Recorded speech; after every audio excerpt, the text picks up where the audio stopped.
This is the CMA sound sensor. It is used in physics and in science.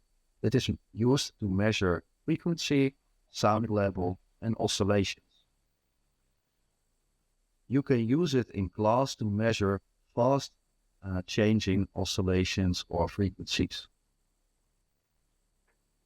You connect it to the VLAB interface, and then it will automatically show on the interface in the interface window in code 7.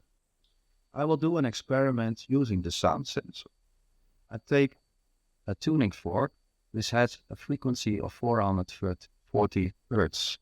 And because it's a fast signal, you have to change some settings in code 7. You go to the stopwatch icon, it's the settings.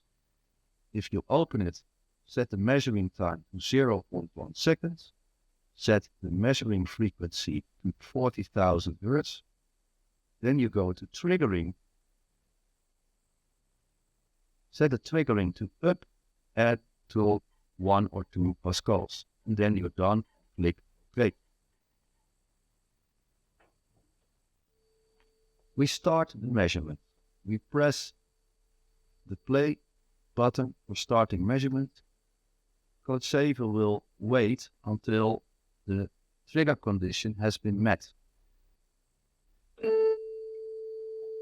I hit the tuning fork and the sound sensor measures the signal. After this experiment, you can do all kinds of analysis, like Fourier analysis or a function fit.